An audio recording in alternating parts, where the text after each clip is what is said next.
कसरत के का फायदा होला। हम 27-28 साल से कसरत करत तनी। ई तनी ध्यान से सुनब जा, हम अपना कहानी के माध्यम से शॉर्टकट में सोचत तनी रउआ सबके सुना दी। जब जन्म लिहानी 2.5-3 साल के रहनी तो हमार माता जी के देहांत हो गई और वही समय पिताजी के भी साथ छूट गई। और जब कोई के माता पिता ना रहलन तो ओकर स्थिति का होला बहुत लोग के अनुभव होई। कुछ दिन हितई में कहीं कहीं कहीं मामा गाँव कहीं कहीं कहीं पीला के बचना नियन पोसैनी। कोई 6 महीना रखो फिर ओइजा ले भगाओ, फिर होइजा रखो फिर ओइजा ले भगाओ। कुछ दिन हमार बड़का बाबूजी रखले पोसले।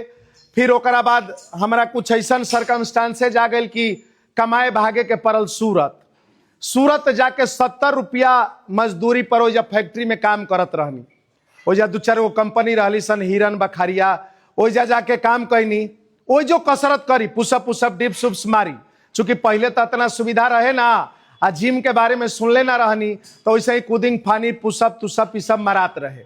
ओकरा बाद जब ऐनी तो भाई हमरा के बोलैले 10वां कैसहू पास करैले बेचारे पढ़ा लिखा के। ओकरा बाद खुद से लगनी ट्यूशन पढ़ावे आ पढ़ा के लगनी अपन खर्च निकाले। समय बीतत गईल, परिस्थिति वही घड़ी से शुरू रहे, कैसे कैसे कैसे कैसे मैनेज होत रहे। 20-22 साल पढ़ाईनी लइकन के, हमरा के हजारों का लाखों बच्चा पढ़ले हुई हैं, लेकिन कोनो बच्चन से हम पैसा ना मांगत रही। अपना मने 20, 50, 100, 200 दे दिहलन उहे ठीक बा। जितना पढ़ल हुई हैं जानत हुई हैं। अब खर्चा चलावल धीरे धीरे मुश्किल होके लागल, चूंकि पैसा हम मांगी ना आ लइका ऐसन होलन कि पैसा देलन ना। घरे से पैसा मिले तो कुर्ता पैंट किन लेस आ सर जी के कहस कि सर जी दियाई कोनो भागब थोड़े।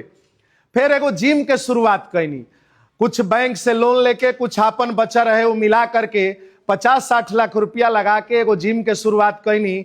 आ जे दिन हमार ओपनिंग रहे वही दिन लाग गई जनता कर्फ्यू। कोरोना के नाम सुनले हो खर्जा। अब जनता कर्फ्यू लाग गई, पूरा पैसा इन्वेस्ट करके आ जिम बंद। घरे 28,000 रुपया बचा रहे।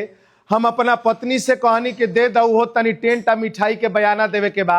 28 के बदले 56 देव। चूंकि हमरा लागा रहे कि जिला में जिम के रिस्पांस बढ़िया मिली, लोग फीडबैक बढ़िया देते रहले। हम कहनी दुगना तहरा के दे। वो बेचारी लालच में वो 28,000 जौन बचैले रहली दे दियाली। अगला दिन जनता कर्फ्यू, भर लॉकडाउन। पहले तो गाड़ी सुननी, अब खाए तक के नौबत आ गई रहे। कैसे खर्चा चलाई, बैंक के अलग प्रेशर। बैंक कुछ दिन तक तो एगो दूगो बैंक अपन रोक देले रहला सन लोन, लेकिन जे खुलल प्रेशर कर दिया सन कि तारा पैसा जमा करे के बा, ना जमा करबा कुड़की जब्ती सबके डर, केस मुकदमा सब कह के डरवावे लगलन। इतना मानसिक तनाव होखे लगल दिमाग में। मन तो ऐसा भइल कि एक दिन हम रूम बंद करके सोचनी आत्महत्या कर ली।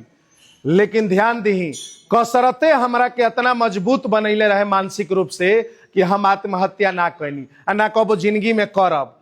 कारण कि कसरत ऐसा चीज है ना रउआ के शारीरिक तो ठीक बा, मानसिक रूप से भी मजबूत बना देला। आज हम मर गई रहती तो हमार बाल बच्चा हमार परिवार के का स्थिति होइत। हमार तो कोई बाना, फिर के देखित। आज तक कोई ना मदद कैलस। कहल जाला ना कि कहे के तो सब केहू आपन आपन कहे ओला के बा। अरे 5,000 रुपया देवे ओला कोई ना रहे। अगर कोई 1,000 दे देते रहे ना तो पूरा जिला में हाला कर देते रहे कि ओकरा के 1,000 देले बानी। ऐसा स्थिति नौबत आ गई रहे। कुछ दोस्त मित्र हमरा के मिलन जे बेचारे बहुत हमरा के सहयोग कैलन। कुछ बैंक भी ऐसा मिलल जौन की बहुत सपोर्ट कैलस, जौना से हम धीरे धीरे खड़ा बहनी। थोड़ा अध्यात्म के तरफ भी जाए लगनी, भगवान में विश्वास कर लगनी शायद निकल जाई।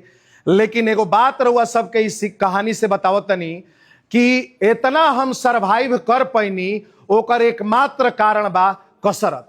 कसरत हमरा के मानसिक रूप से इतना मजबूत बनैलस न कि उतना सरकमस्टांसेज, उतना लोन, उतना मुश्किल के वजह से हमारा घर में हमार मैडम कहस कि का कमैला आज तक कि कर्जे में बाड़ा। बहुत कुछ सुने के मिलल। घरों से बुझाओ कि हम माने खत्मे कली का अपना आपके। लेकिन कसरत ही रहे जौन हमरा के आज तक जिंदा रखले बा, आ इहे लास्ट तक रखी।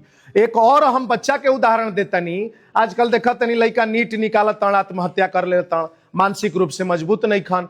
कोई एजा बक्सरे के हमरा जिला के एगो डीएम आत्महत्या कर लिहलन। एक और लड़का के सुनले रहनी कुछ दिन पहले, हम वीडियो भी बननी, आत्महत्या कर लिहलन। प्यार में फेल हो जाता आत्महत्या कर लेता, पढ़ाई में फेल हो गलन आत्महत्या कर लिहलन, जहर खा लिहलन। बहुत लोग के देखत तनी। हम सबके सलाह देव, देखी एक्सरसाइज रउआ के मानसिक रूप से मजबूत बनावेला। एगो 2% के हम नहीं कहत, लेकिन अधिकांशतः लोग के मजबूत बनावेला। एगो हमारा अपन विद्यार्थी जे दिन हमार शादी भई रहे, हम अपना पत्नी के लेके आई रहनी, वही दिन कहलस कि सर जी हमरा से आधा एक घंटा बतिया ली, हम इतना नर्वस बानी न कि बुझाता कि हम आत्महत्या कर लेब। वो लड़का से 1 घंटा बतियनी। हमार मैडम के शौक भी भइल पत्नी के कि लागता कि कोनो गर्लफ्रेंड वगैरह से बतियावत तड़न, ओके समझावत तड़न, बियाह हो गइल बा। हालांकि ऐसा बात ना रहे। उ लड़का आज दरोगा के रूप में कार्यरत बा। ऐसे तो सैकड़ों दरोगा पुलिस हमार विद्यार्थी बाड़न, लेकिन उ बच्चा के कहानी ये से कहतनी, नाम ना लेब, लेकिन हमारा फेसबुक पर बा, उ बच्चा सुनत होई त ओकर आज तक मैसेज बा। उ आज लड़का दरोगा के पोस्ट पर कार्यरत बा। तो देखी वो भी फिजिकल एक्टिविटी करत रहे तबे ना दरोगा में गई। तो शारीरिक का मानसिक रूप से अगर मजबूत बने के बा तो एक्सरसाइज एक मात्र सहारा बा। एकरा के समझी जा। आज तक हमारा पास पैसा ना, हमारा के 2,500-3 हजार लड़का बढ़न, लेकिन हम कोनो लड़कन से पैसा डिमांड ना करी। लोग कहेला ना तना लड़का बढ़न तब तारा पैसा का दिक्कत बा। ए से कि हम लड़कन से कभी पैसा ना मांगी। जानत तानी कि कैसे कैसे पैसा जुटा के कसरत करत। रिक्वेस्ट करना बच्चों होई तो दे दिया, आ दे दिलन तो चलता खर्चा राम भरोसे।